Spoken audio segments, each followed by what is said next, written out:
यहां पे electrostatic potential energy.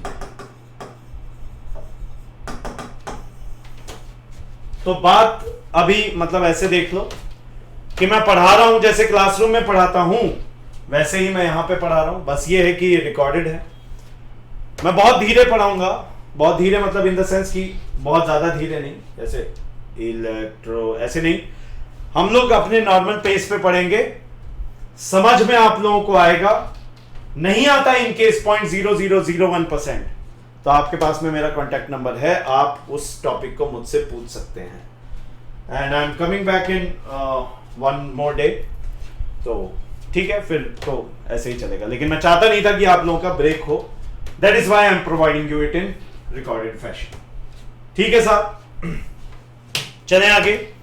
तो इलेक्ट्रोस्टैटिक पोटेंशियल एनर्जी की बात चल रही है। इलेक्ट्रोस्टैटिक पोटेंशियल एनर्जी क्या है, कैसी है, क्यों है, इस पे जरा हम लोग चर्चा कर लेते हैं। तो मैंने आपको ये कहा कि मान लो, कल हमने देखा था, मान लो चार्जेस हैं, एक Q1 यहां पे है, दूसरा Q2 चार्ज यहां पे है, और इन दोनों के बीच की जो दूरी है, इन दोनों के बीच की जो डिस्टेंस है, वो है आपकी R1, सॉरी अभी R1। और इसको फिर उठा के हम लोग यहां पे ले आते हैं, नई पोजीशन, और यहां से यहां के बीच में जो इसकी डिस्टेंस है, डिफरेंस है इनके बीच में, वो अब हो गया है R2। ये सेकंड पोजीशन है, ये फर्स्ट पोजीशन है, इसको फिक्स रखा है, इसमें कोई चेंज नहीं हो रहा। सही। एक चीज मैंने आपको बताई थी कि कभी भी, कल हमने डिस्कस भी किया था कि कभी भी कोई भी पोजीशन चेंज करोगे तो उसमें एक फील्ड के अगेंस्ट आपको वर्क करना पड़ता है, और वो वर्क फिर जाके एनर्जी के फॉर्म में स्टोर हो जाता है। इसी को कहते हैं हम लोग पोटेंशियल एनर्जी। इसी को क्या नाम देते हैं जी, पोटेंशियल एनर्जी।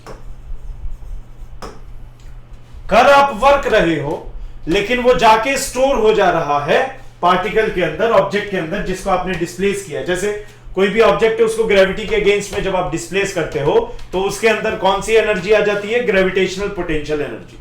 नहीं, क्योंकि आपने काम किया ग्रेविटी के अगेंस्ट, अब वो एनर्जी कहां गई, energy can neither be created not it can be destroyed. तो कहां चली गई, वहीं पे स्टोर हो गई, उसी ऑब्जेक्ट में, पार्टिकल में, उसी सब्सटेंस में स्टोर हो गई in the form of potential energy. Simple, no issues at all. ठीक। अब ये मान लें कि जब हम इसे उठा के यहां पे लाएं, बेसिकली देखो ये भी पॉजिटिव चार्ज है और ये भी पॉजिटिव चार्ज है, तो ये रिपेल कर रहा होगा या हो रहा होगा इसकी वजह से, इसको भी रिपेल कर रहा होगा, नहीं? तो मैं क्या कर रहा हूं, इसके विल के अगेंस्ट लेके आ रहा हूं ना। तो जब मैं विल के अगेंस्ट लेके आ रहा हूं तो मुझे यहां पे कुछ काम करना पड़ेगा, वर्क डन देखना पड़ेगा यहां पे, वही वर्क डन ही आपका पोटेंशियल एनर्जी स्टोर है। अब मान लो यहां से किसी R डिस्टेंस पे, ये क्या है, किसी R डिस्टेंस पे dr लेंथ हम लोग ट्रेवल कर रहे हैं। सही। Let us consider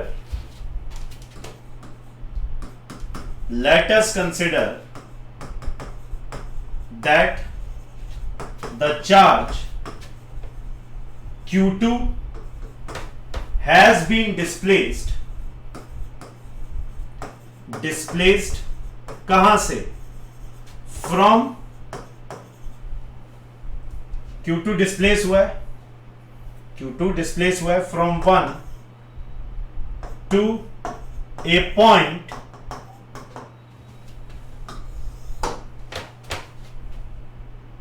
R distance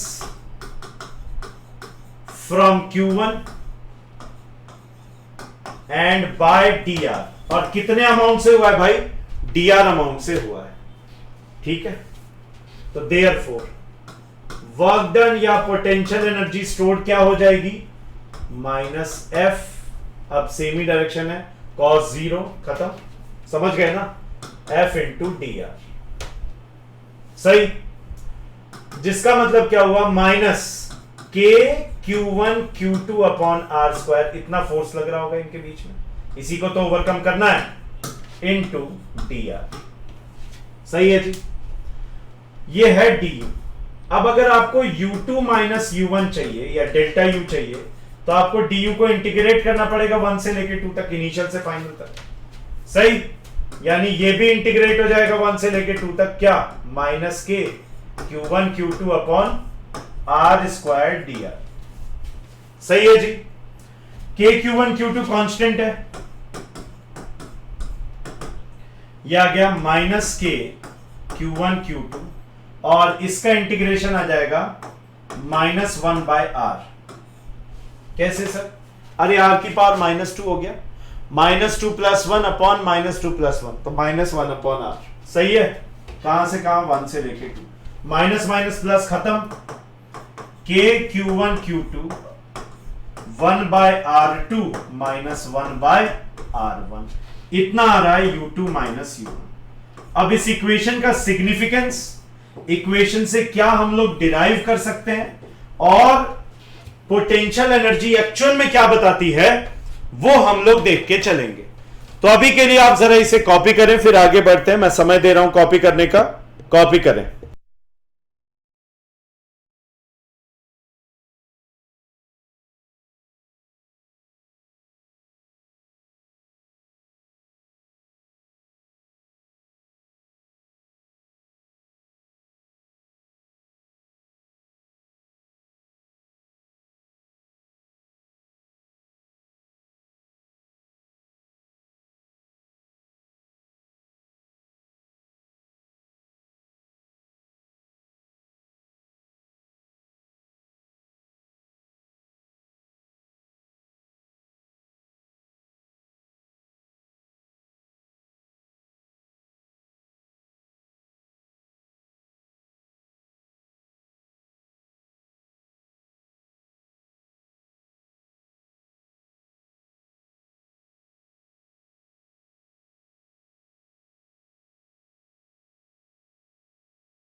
चलिए आगे बढ़े, ठीक है। तो अब यार एक चीज ध्यान रखना, कभी भी exact value of potential energy हम नहीं निकाल सकते कहीं पे भी।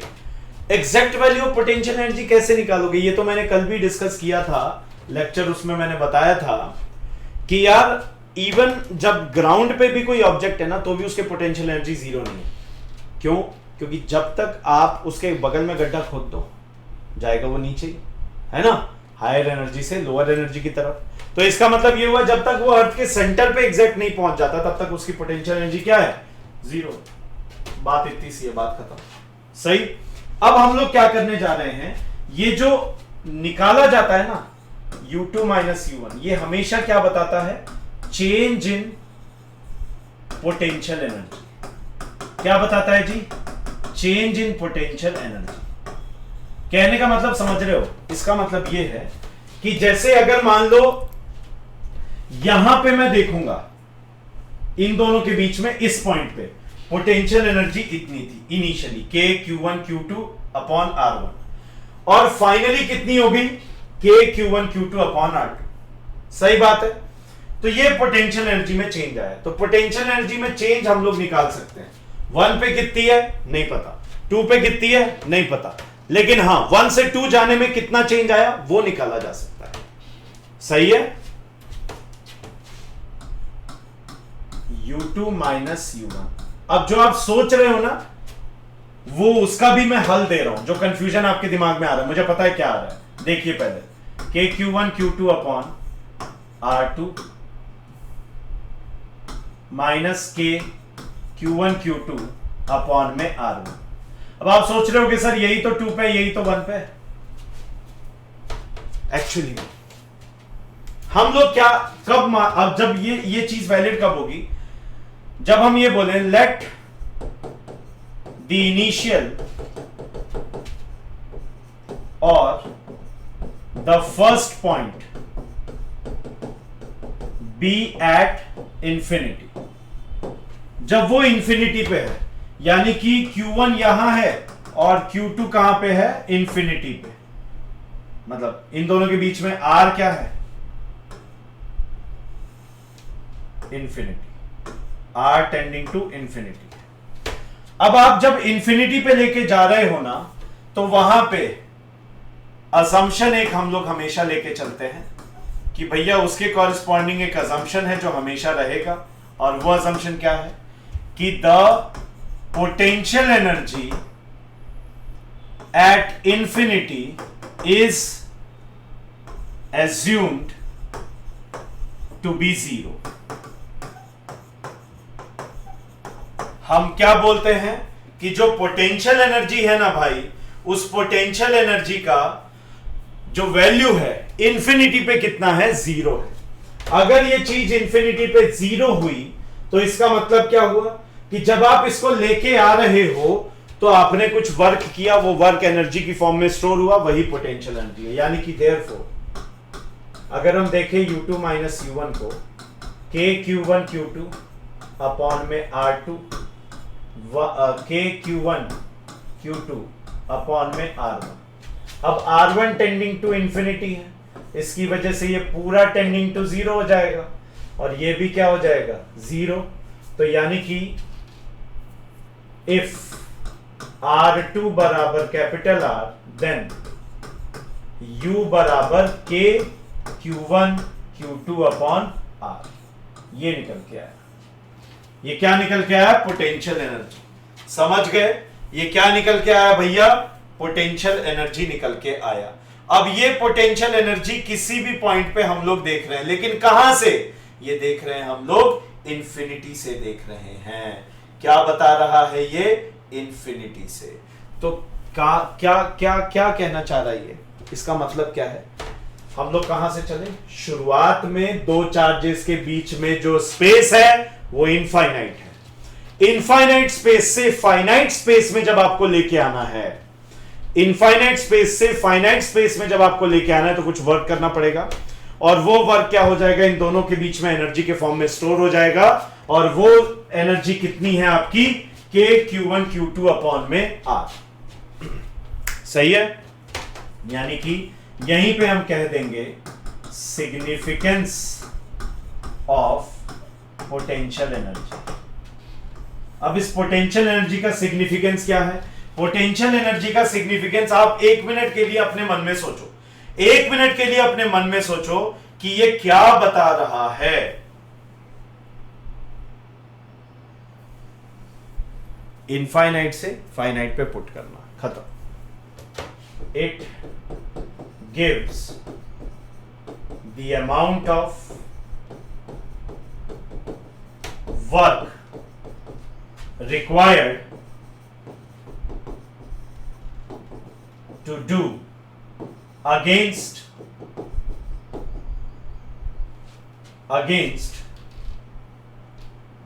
electrostatic force, ESF समझ जाओगे, electrostatic force on two charges to put them closer from infinity, कहां से लेके आ रहे हैं हम उन्हें, इंफिनिटी, कहां तक, कैपिटल R डिस्टेंस।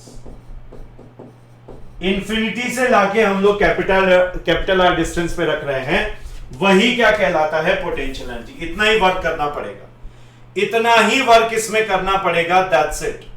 इतना वर्क अगर आपने कर दिया, पोटेंशियल एनर्जी आपकी आ गई।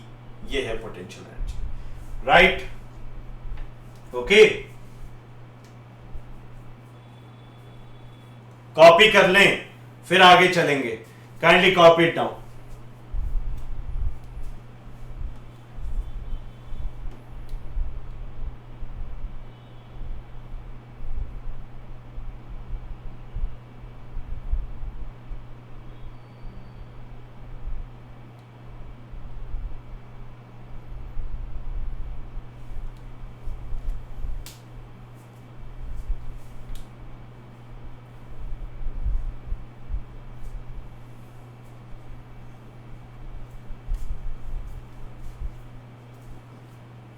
ठीक है, चलो। कहने का मतलब क्या हुआ work done by the external to bring the charges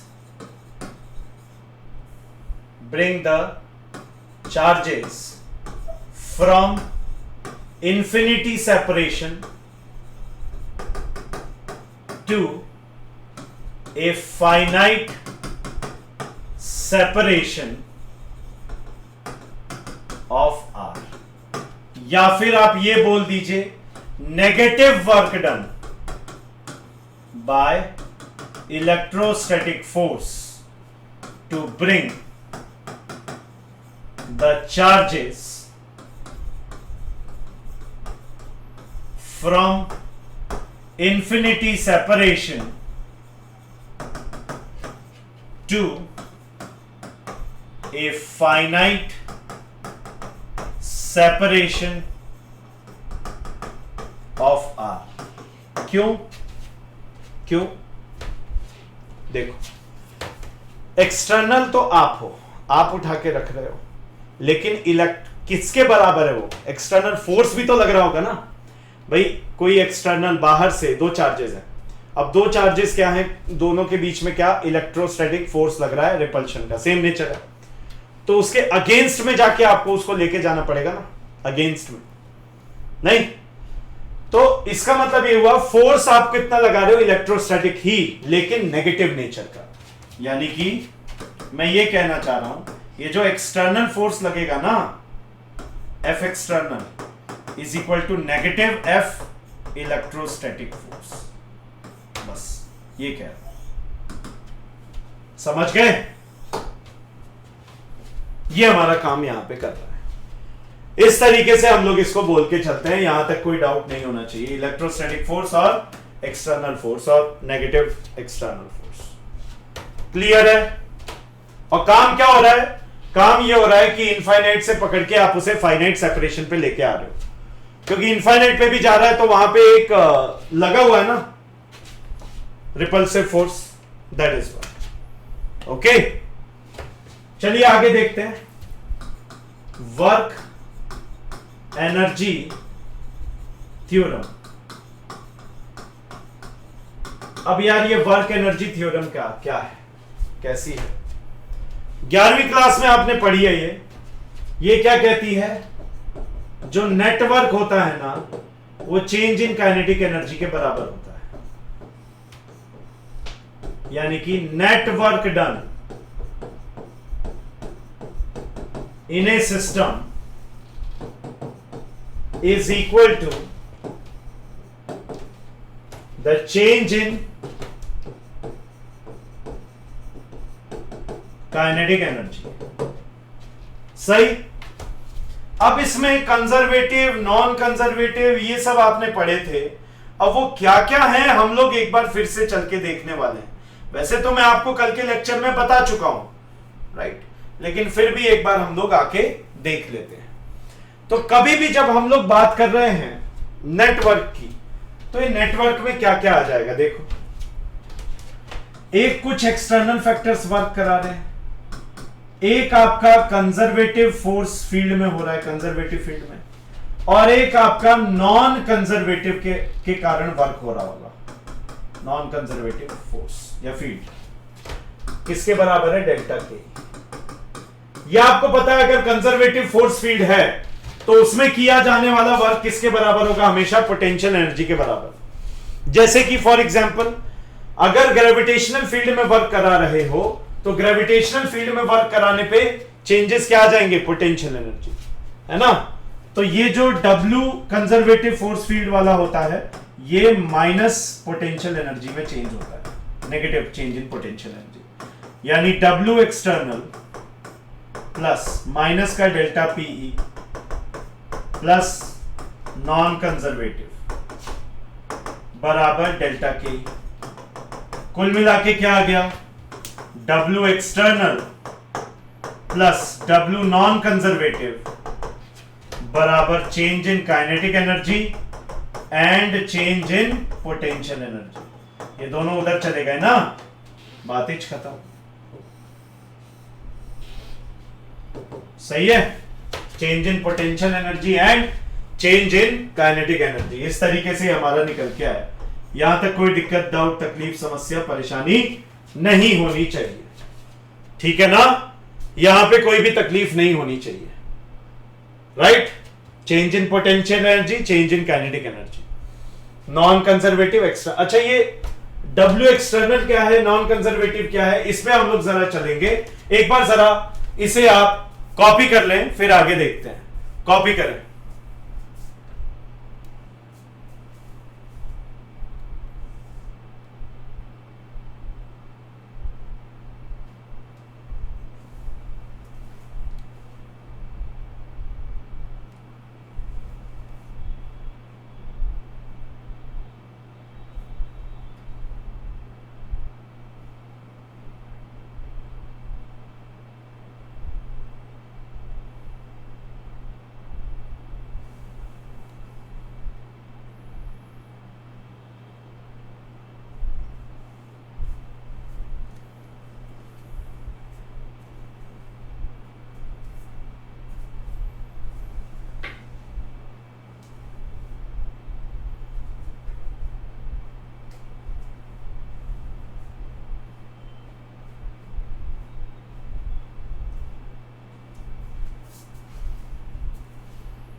चलिए आइए देखते हैं।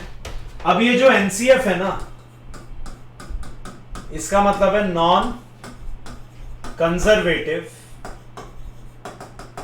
फोर्सेस, लाइक जैसे कि फ्रिक्शन, विस्कोसिटी, प्लास्टिक डिफॉर्मेशन, सब बता चुका हूं मैं आपको, नहीं? प्लास्टिक डिफॉर्मेशन और इलेक्ट्रिकल रेजिस्टेंस, मैग्नेटिक हिस्टेरेसिस आगे आएगा, etcetera.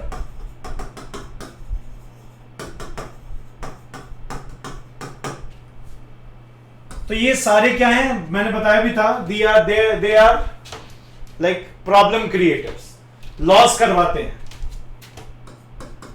These always lead to losses of energy in the system। 11वीं की बेसिक मैथ्स है, याद होनी चाहिए, बेसिक फिजिक्स है, याद होनी चाहिए, ठीक है ना? और दूसरी चीज, ये जो W एक्सटर्नल है ना, एक्सटर्नल वर्क है ये,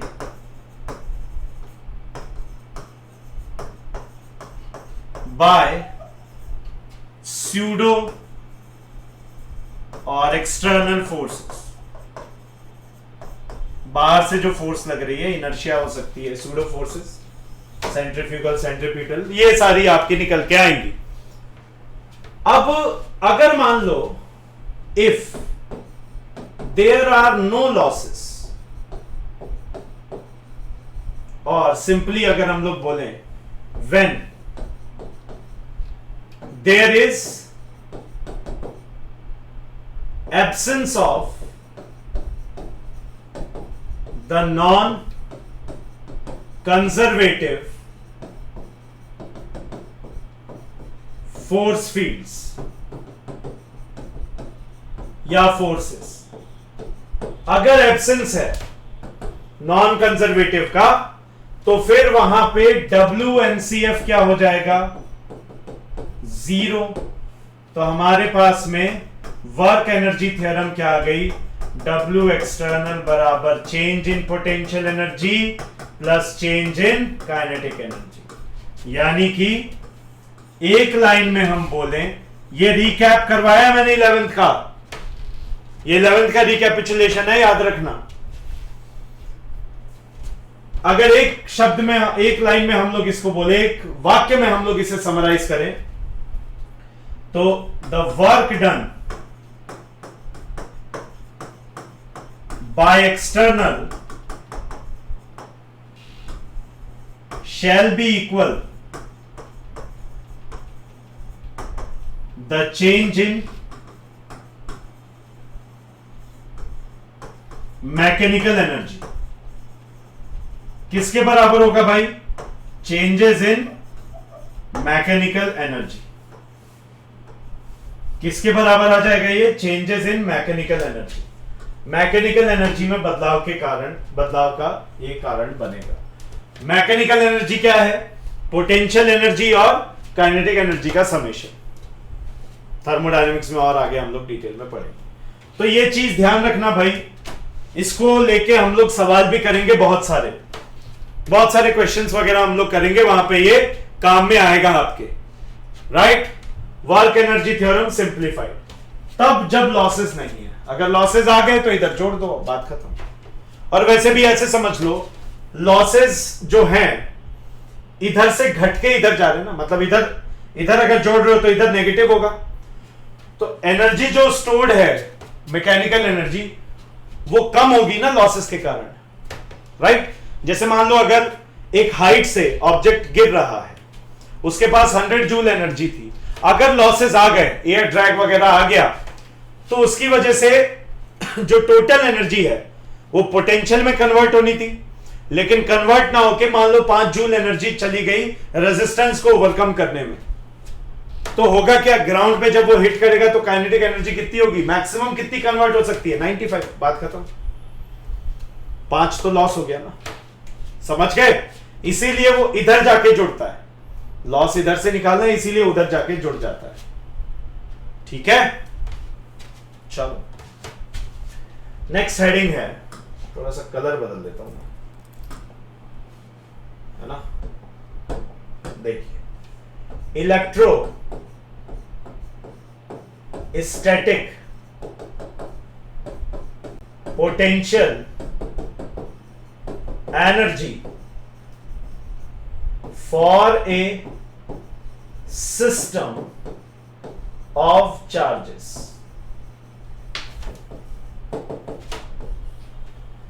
भैया चार्जेस के सिस्टम के लिए मैं देख रहा हूं, मतलब अब एक से ज्यादा है ना? तो देखो, अगर मान लो प्लस क्यू और ऐसे प्लस क्यू, इन दोनों के बीच की जो दूरी है वो आर है, इन दोनों के बीच की दूरी भी आर है, और इन दोनों के बीच की दूरी भी आर है। जब ऐसा चल रहा है तो मुझे यहां पे find the net electrostatic potential energy of the above system of charges. ये जो सिस्टम ऑफ चार्जेस है ना, इनका पोटेंशियल एनर्जी निकालना है, इस पूरे सिस्टम का, एंटायर सिस्टम। देखिए कैसे निकलेगा, कॉपी करिए फिर आगे बढ़ेंगे। Kindly copy down, then we shall move forward. Copy करें।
इनकेस मान लो आपसे छूट जाता है ना, तो ये पीडीएफ में अवेलेबल करवाऊंगा, चिंता मत करो। ये पीडीएफ आप लोगों को मिल जाएगी, अवेलेबल हो जाएगी, ठीक है? डोंट वरी, इनकेस आपसे छूट जाता है। राइट? तो यार देखो, यहां पे प्लस क्यू ये रहा, प्लस क्यू ये रहा, ये एक पेयर है। राइट? प्लस क्यू ये रहा, एक पेयर ये हो गया, और एक पेयर ये हो गया। तो आपको नहीं लगता ये 3 पेयर हैं, इनकी वजह से सेपरेटली होगा। और फोर्स और इलेक्ट्रोस्टैटिक फील्ड निकालते वक्त सुपरपोजिशन थ्योरम की मदद से हमने ये पढ़ रखा है, हमने ये समझ रखा है कि एक जो चार्ज है वो दूसरे पे कुछ फोर्स लगाता है, या उसकी वजह से जो फील्ड आ रही है वो तीसरे वाले पे डिपेंडेंट नहीं होगी। अगर यहां पे 4 होते तो इन दोनों के बीच में चौथे और दूसरे से डिपेंड नहीं करता। सही है, राइट? तो इनके बीच में अगर पोटेंशियल एनर्जी की बात करें, हो जाएगा KQ² R। इनके बीच में क्या हो जाएगा? KQ² R। अब Q1 Q2 Q हो गया ना, तो Q² कर दिया हमने सीधे सीधे, राइट? और इनके बीच में अगर पोटेंशियल एनर्जी की बात करें तो इनके बीच में भी पोटेंशियल एनर्जी क्या हो जाएगी? KQ² R। तो कुल पोटेंशियल एनर्जी की अगर हम लोग बात करें, टोटल पोटेंशियल एनर्जी की अगर हम लोग बात करें, तो टोटल पोटेंशियल एनर्जी क्या हो जाएगी? इसकी वजह से, इस पेयर की वजह से, इस पेयर की वजह से, तीनों की वजह से। So net potential energy between the given system of charges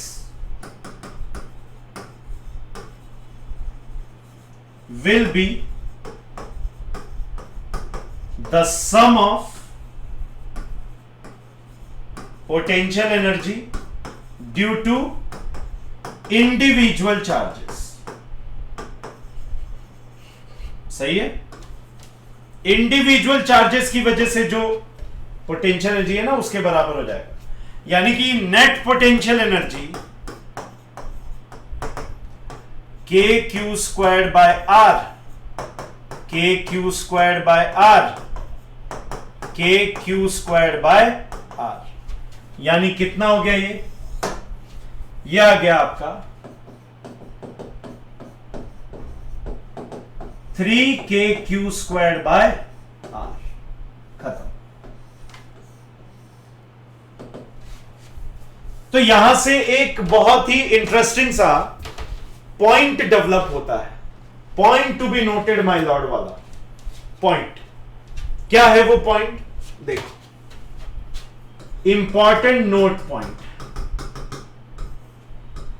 अब देखो मेरे लाल, ये नोट पॉइंट क्या कहता है। अगर मैं इस नोट पॉइंट की बात करूं, अगर मैं इस नोट पॉइंट की चर्चा करूं, तो यहां से मुझे एक चीज देखने को मिलती है साफ साफ। क्या है वो? ध्यान दीजिए। वो ये है मेरे लाल कि अगर आपको टोटल पोटेंशियल एनर्जी देखनी है तो इंडिविजुअल पेयर्स को आइडेंटिफाई कर लो। सही? आप इंडिविजुअल पेयर्स को आइडेंटिफाई कर लो और उनके बीच की पोटेंशियल एनर्जी निकाल लो, काम हो जाएगा। यस और नो? यस और नो? सो फॉर एनी, ये बहुत ही मतलब गोल्डन स्टेटमेंट है तो थोड़ा सा वैसे ही लिखता हूं। For any given system of charges add the potential energy of all the pairs individually to get the total potential energy of the system।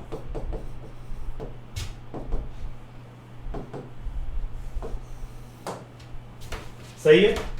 तो सबसे पहले तो नंबर ऑफ पेयर्स आइडेंटिफाई करना इंपॉर्टेंट है, नहीं? सबसे पहले तो अपन ये देख लें कि नंबर ऑफ पेयर्स हम लोग कैसे आइडेंटिफाई करेंगे। नंबर ऑफ पेयर्स आइडेंटिफाई करना इंपॉर्टेंट है। जैसे अगर मान लो, देखो ये, अब यहां कितने पेयर है? मान लो यहां पे प्लस क्यू है, ये भी प्लस क्यू है, ये भी प्लस क्यू है और ये भी प्लस क्यू। ये साइज ए मतलब ए ए, सबके डायमेंशन ए है।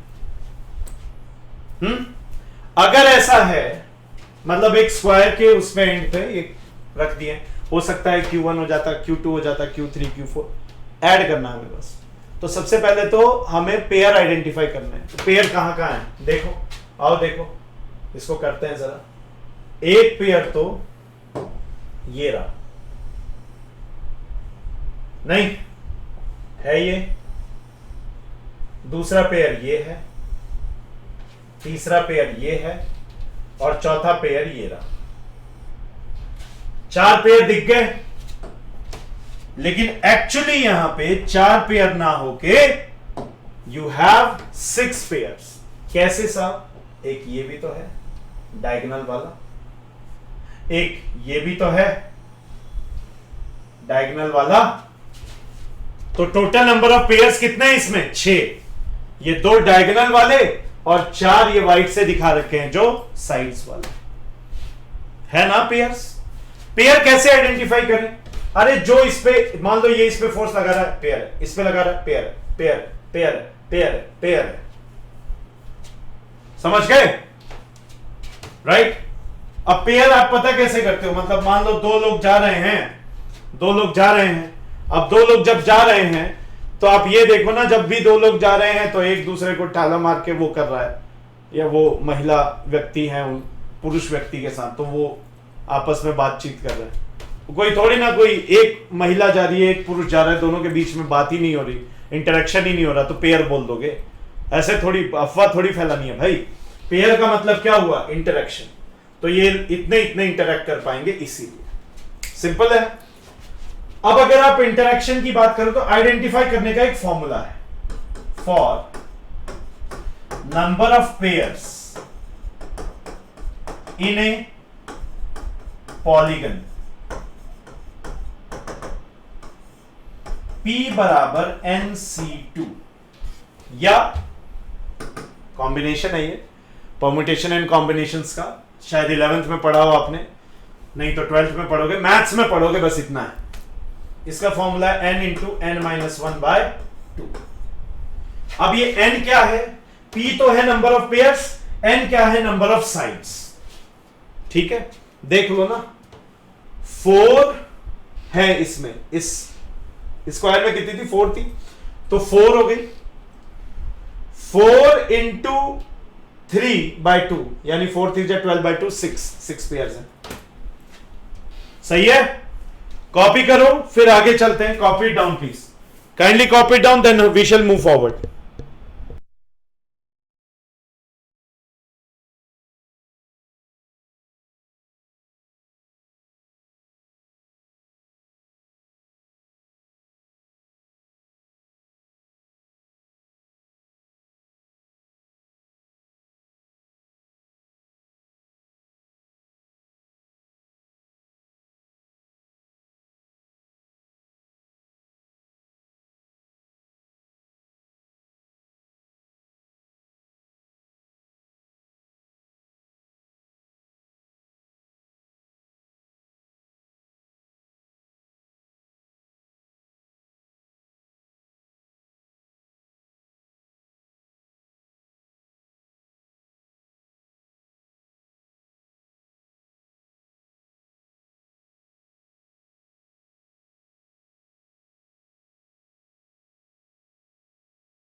हाँ जी,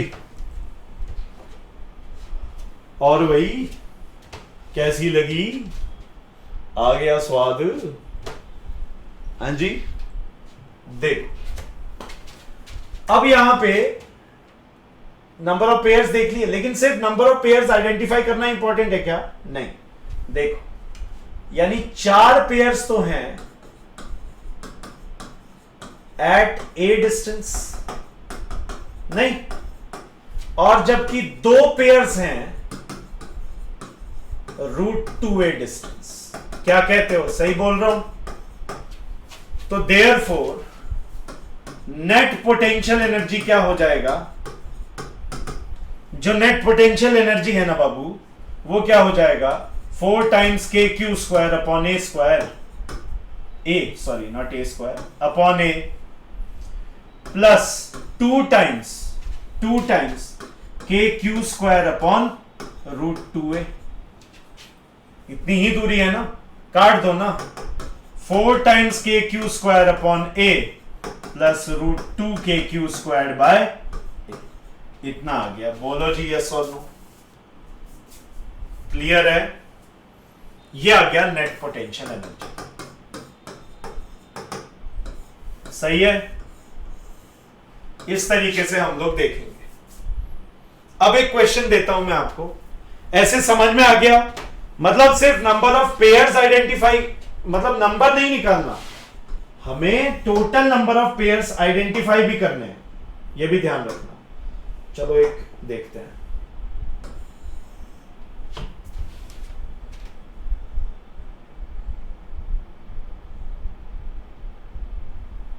देख, ये हो गया। अब यहां पे जो हम लोग, ग्रीन को हटाओ, रेड रखो, मजा आएगा। Q प्लस क्यू यहां पे, प्लस क्यू यहां पे, प्लस क्यू यहां पे, हर जगह प्लस क्यू रख रखा है हमने। सही है जी? 1 2 3 4 5 6 7 8 सारे प्लस क्यू आ गए। और ये क्यूब है, उनके बीच की दूरी R कर लो, A कर लो, A कर लो, चलो। सही है? प्रॉब्लम ये कहती है कि आप लोग पता करें क्या, नेट पोटेंशियल एनर्जी। क्या पता करेंगे आप? Net potential energy. करिए, फिर हम लोग आगे चलते हैं। कॉपी कीजिए।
चलो यार आगे बढ़े।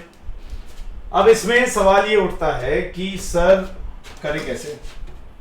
तो चलो थोड़ा सा मैं आपको बता दूं, नंबर ऑफ पेयर्स पी आपने निकालना है। नहीं, पी आप कैसे निकालोगे, n n-1/2, यानी कि कितना है ये? 1 2 3 4 5 6 7 8 इंटू 7 56 बाय 2 28 28 आ रहे हैं जी। ठीक है, 28 पेयर्स। अब आइडेंटिफाई तो कर लें। 28 पेयर्स, तो नंबर ऑफ पेयर्स कितने हो गए जी? 28। टोटल नंबर ऑफ पेयर्स कितने हैं यहां पे? 28। इसमें कितने पेयर्स होने चाहिए? 28 पेयर्स होने चाहिए। अब हम लोग 28 पेयर्स आइडेंटिफाई करते हैं। चलो एक एक करके। कलर चेंज करो। ये तो है, ये तो है। थोड़ा सा डिफरेंट कलर उठाते हैं इस बार, है ना? हाँ, 1 2, ये पीछे की तरफ पेयर, 3 4, 1 2 3 4 यहीं पे बन गए। फिर 5 6 7 8 9 10 11 12। कहने का मतलब 4 नीचे 4 ऊपर, 4 नीचे और ऐसे ही 4 ऊपर, राइट? 4 4 8, फिर 1 2 3 4, 4 वर्टिकल। तो कितने हो गए टोटल? 4 4 4 4 12। So we have 12। दूसरा colour, we have now 12 line pairs.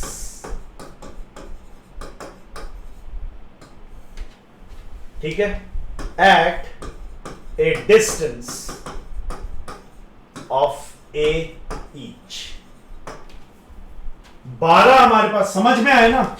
नीचे वाले फेस पे देखो ना, 1 2 3 4। ठीक है, 1 2 3 4, 4 पेयर्स है। ऊपर भी ऐसे 1 2 3 4 पेयर्स होंगे। फिर ये वर्टिकल 1 2 3 4। इमेजिन कर पा रहे हो? चलो बढ़िया। उसके बाद में ये तो हो गए 12। उसके पश्चात फिर देखें आप, जस्ट अ मिनट। ओ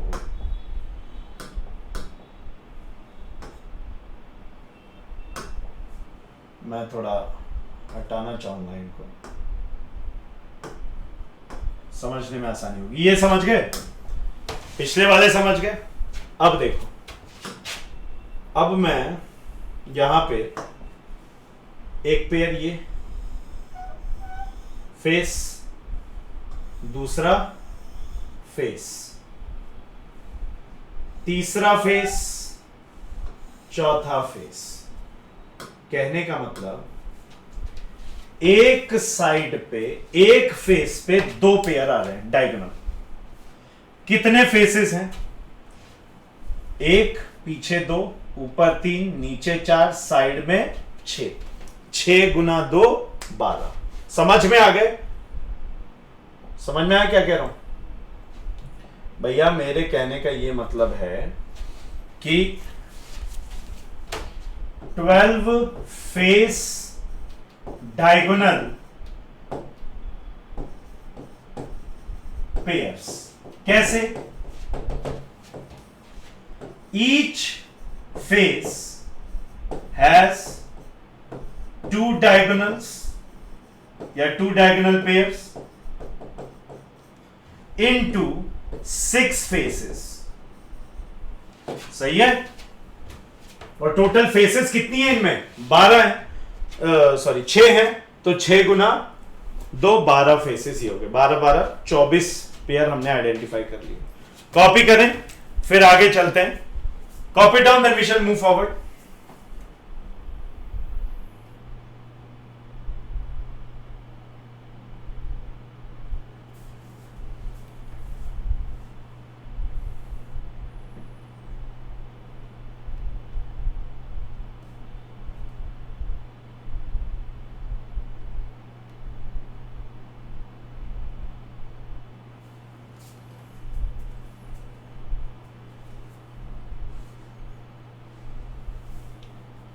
चलो हो गया ये। इस टाइप के क्वेश्चंस बहुत मतलब आसानी से आप कर सकते हो, कोई टेंशन नहीं है ना। ट्राइंगल देख लिया, क्यूब देख लिया, और भी कोई भी आ जाए आप आराम से देख सकते हो, है कि नहीं मजेदार।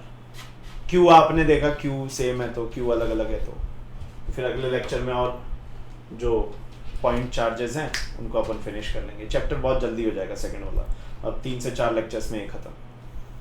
अब मतलब यूं होंगे चैप्टर्स, क्योंकि कॉन्सेप्ट मैं यहाँ पे बना चुका हूँ आप लोगों को पता नहीं है, और आप लोग पढ़ते नहीं है। पढ़ो भाई पढ़ो, समझ रहे हो, पढ़ो। हाँ क्या बोल रहा हूं फिर मैं, 12 face diagonal pairs at a distance of, मेरे ख्याल से a√2 है ईच, या √2a ईच। अब बाकी के 4 कहां से लाएं? हैं, चिंता मत करो, देखो लाता हूं, अभी लाता हूं, है ना। देखो यार, यहां पे अगर आप ध्यान दो तो एक चीज आपको देखने को मिलेगी, यहां से यहां पे ये क्या है, बॉडी डायगोनल है ना, बॉडी डायगोनल है। वैसे ही यहां से पीछे की तरफ बॉडी डायगोनल है, बोलो है। और देखो, और देखो, 2 हो गए बॉडी डायगोनल ये, तो कितने पेयर हो गए टोटल? 26। 2 और दिखाता हूं, 2 और दिखा देता हूं, काम हो जाएगा। एक यहां से लेके ये पीछे की तरफ, देख रहे हो, और एक पीछे से लेके आगे की तरफ। सही है, 4 बॉडी डायगोनल दिख रहे हैं आपको, है कि नहीं? एक यहां से इस एज से इस एज पे, एक इस एज से इस एज पे, एक इस एज पे, और एक इस एज पे। क्लियर है? We have 4 body diagonal pairs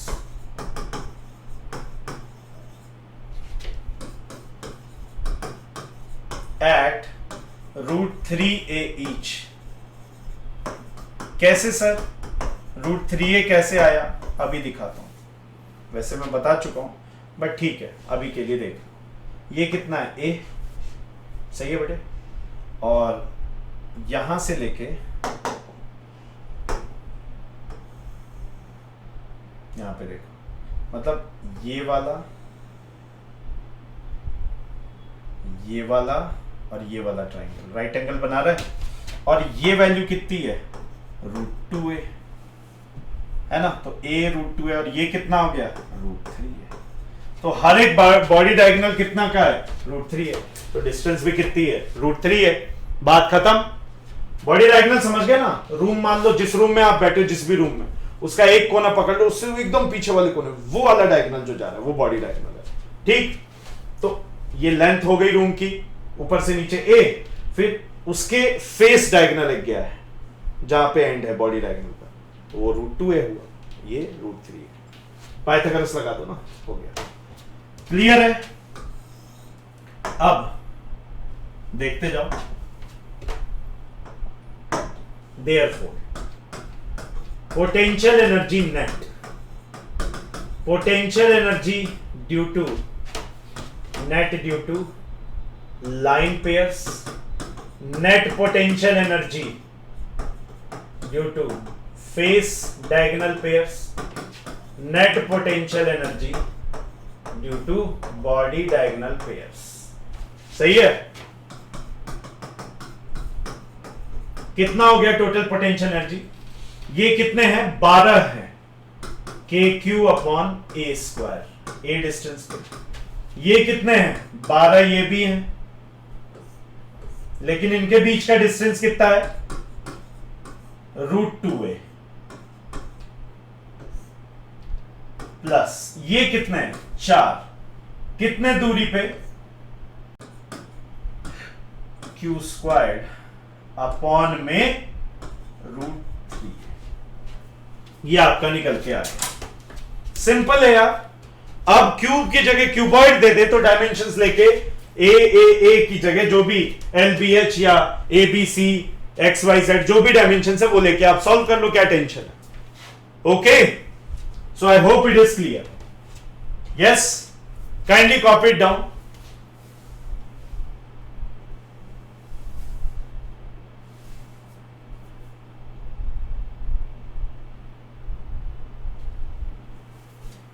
okay जी, ये मिल जाएगी PDF आपको, चिंता ना करें।